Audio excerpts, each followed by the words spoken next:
Welcome to MMC news. నమస్కారం అండి. నా పేరు నారీ షమీనా. మా హస్బెండ్ పేరు నారీ శేఖర్. మాజీ వైసీపీ కౌన్సిలర్ అండి, 5వ వార్డుకి. ఇప్పుడు టీడీపీకి షిఫ్ట్ అయ్యారు. మాకిద్దరికి 5 years నుంచి గొడవలు అయితే జరుగుతున్నాయి. మేమిద్దరం 5 years నుంచి దూరంగానే ఉంటున్నాము.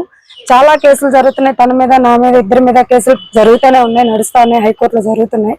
ఇలా జరుగుతుండగా నా కేసులు అయితే హీరింగ్కి వచ్చాయి. నెక్స్ట్ మంత్ 2nd హీరింగ్ ఉంది. ఇలా కేసులు జరుగుతున్నాయి, హీరింగ్ వచ్చేసాయి, మెయింటెనెన్స్ కి వచ్చింది అని చెప్పి 16 నైట్, ఈ నెల 16 నైట్, శనివారం రోజు నైట్ 11:30కి నా మీద దాడి చేశాడు. గట్టిగా అరుస్తున్నారు. ఏంటి ఈ అరుపులు అని చెప్పని తలుపు దిగా వెంటనే నారీ శేఖర్, మేకల బలరాం, అతని దగ్గర పనిచేసే వ్యక్తి నా మీద దాడి చేశారు. అనేక రకాల వస్తువులతో నా మీద దాడి చేయగా నేను తప్పించుకోవడంలో నా గొంతు పట్టుకొని నులిమి కింద పారేసి ఎలా పడితే అలా కొడుతూ నన్ను బెదిరిస్తూ, నేను చస్తే నా మీద కేసులన్నీ పోతాయి, నీకు నేను మెయింటెనెన్స్ ఇవ్వాలా అని బెదిరిస్తూ మాట్లాడాడు. నీ బిడ్డ నా దగ్గర ఉన్నాడు, నువ్వు కేసులన్నీ రిటర్న్ తీసుకోకపోతే నీ బిడ్డను నేను చంపేస్తానని నన్ను బెదిరిస్తూ మాట్లాడాడు. తర్వాత నేను చుట్టుపక్కల వాళ్ళు అరవడంతో, వాళ్ళందరూ రావడంతో ఇతను వెళ్ళిపోయారు, ఇతను అనుచరులు వెళ్ళిపోయారు. నేను లేచి కళ్ళు తిరిగి అక్కడే పడిపోయాను. లేచి కొద్దిసేపటికి నన్ను నేను తెపరాయించుకొని కూర్చున్నాను. తర్వాత ఇంకా ఏం చేయాలో తెలియక 100కి కాల్ చేశాను. సిఐ గారికి, ఎస్ఐ గారికి, డిఎస్పీకి, నలుగురికి కాల్ చేయడం జరిగింది. నలుగురు ఫోన్ ఎత్తారు, రెస్పాండ్ అయ్యారు. కానీ ఈ లోపల ఏదన్నా జరుగుతుందని చెప్పి భయపడి నేనే స్టేషన్కి వెళ్ళాను. స్టేషన్కి వెళ్ళగా ఆల్రెడీ నేను ఒక్కదాన్ని వెళ్తానని తెలుసుకొని గడ్డపార ఎత్తుకొని నారీ శేఖరు, అతను అంచెలు బలరాం, మేకల బలరాం ఇద్దరు గడ్డపార ఎత్తుకొని అక్కడికి కూడా నన్ను బెదిరించడానికి వచ్చారు. నేను కంప్లైంట్ రాస్తున్నాగానే వాళ్ళు రావడం చూశారు.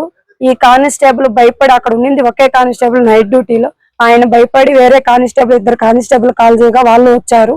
తర్వాత వాళ్ళు ఒక కంప్లైంట్ ఇచ్చేసి వెళ్ళిపోయారు. నేను ఒక కంప్లైంట్ ఇచ్చి అక్కడే తలదరగడంతో నేను గవర్నమెంట్ హాస్పిటల్కి వెళ్ళి జాయిన్ అయ్యాను.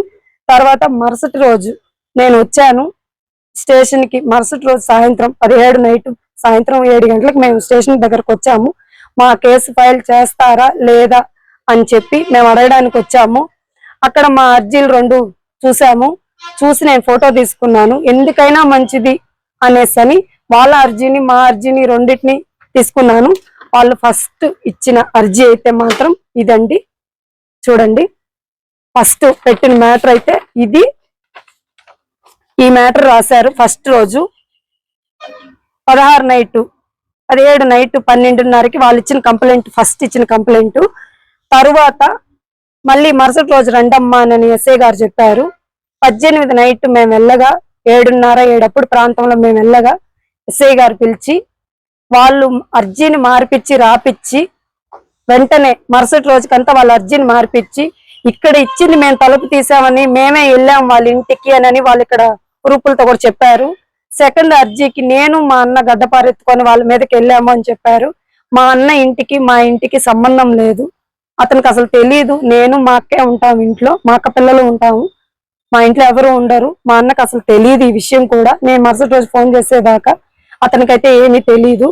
కానీ ఇక్కడ మా మీద మేము పెట్టిన కేసును తీసుకోకపోగా మమ్మల్ని బెదిరిస్తున్నారు ఎస్ఐ గారు, సిఐ గారు. వాళ్ళు ఇచ్చిన కేసునే మేము కడతాము, మీ అన్న మీద, మీ మీద అటెంప్ట్ మర్డర్ కింద మేము కడతాము అని చెప్పి మమ్మల్ని బెదిరిస్తున్నారు. మేము ఇచ్చిన కేసును పక్కన వారేసి ఒక ఆడపిల్లని ఈ విధంగా కొట్టి ఇప్పటికీ 4 సార్లు జరిగితే వెంకటగిరి స్టేషన్ లో మా కంప్లైంట్ అస్సలు తీసుకోరు. 5 years నుంచి ఇక్కడ కేసులు కట్టకపోగా మేము హైకోర్టు నుంచి డబ్బిచ్చి మరీ కట్టించుకుంటున్నాము. మాకు వెంకటగిరి స్టేషన్ లో 5 years నుంచి న్యాయం జరగట్లేదు. ఇతనికి అందరూ సపోర్టు, పెద్ద పెద్ద వాళ్ళ సపోర్టు, డబ్బుంది, ఎర్రచందన స్మగ్లరు, 5వ వార్డు కౌన్సిలర్, వైసీపీ కాబట్టి అన్ని, ఇప్పుడు టీడీపీకి షిఫ్ట్ అయ్యాడు కాబట్టి పెద్ద పెద్ద వాళ్ళు సపోర్ట్ చేస్తూ నాకు అన్యాయం చేస్తూ, ఒక ఆడపిల్లగా నాకు అన్యాయం చేస్తూ, ఇది వరకు 1 సంవత్సరం క్రితం కూడా నేను లోకేష్ గారికి పంపించానండి. నా జరిగిన విషయం అంతా నాకు న్యాయం చెయ్యండి అని నేను పంపించాను. అంతకుముందు లోకేష్ గారు పాదయాత్రకు వచ్చినప్పుడు కూడా నాకు న్యాయం చేయమని నేను ప్రాధేయపడితే ఆయన మీకు నేను నా టీడీపీ గెలవడం మీకు న్యాయం చేస్తానని చెప్పారు. పెద్ద పెద్ద వాళ్ళు సపోర్ట్ చేస్తే మాకు అన్యాయం చేస్తున్నారు. నన్ను ఎక్కడా బతకనివ్వకుండా ఒక ఆడపిల్లని హింసిస్తూ బాధ పెడుతూ ఈ విధంగా నాకు సపోర్ట్ గా నిలబడుతున్న నా ఫ్యామిలీ ప్రతి ఒక్కరిని ఇబ్బందులు పెడుతూ మా అన్న మీద రౌడీ షీటర్ ఓపెన్ చేపించి నేనే నా బిడ్డని కిడ్నాప్ చేశాను అని చెప్పానని కేసు కట్టించి పెద్ద మనుషులు మధ్యస్థం చేసి మళ్ళీ తీసుకెళ్లి నా బిడ్డను దాచిపెట్టి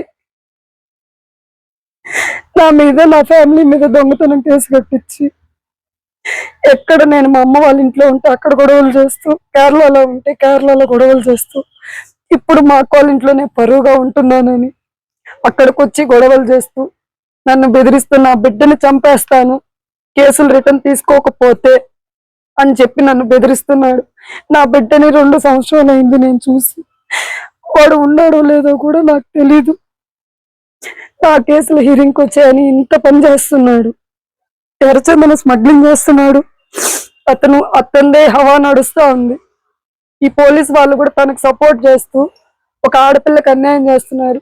దయచేసి పురుగుల ఎమ్మెల్యే రామకృష్ణ గారికి, డిప్యూటీ సీఎం పవన్ కళ్యాణ్ గారికి, లోకేష్ గారికి, చంద్రబాబు నాయుడు గారికి నేను వినయ చేస్తున్నదేమనగా నా బిడ్డను నాకు అప్పగిచ్చి నాకు ఈ కేసు ఫైల్ చేయాలని కోరుకున్నాను. ఒక ఆడపిల్లకి న్యాయం చేస్తాను అని ప్రభుత్వం చెప్తుంది, కానీ న్యాయం జరగట్లేదు. నా అలాగే ఎంతో మంది పోలీస్ స్టేషన్ ముందు పడిగాపులు కాస్తున్నారు ఆడవాళ్ళు. నాకు న్యాయం జరిపించాలని కోరుకున్నాను. నా బిడ్డను నాకు అప్పగిచ్చండి.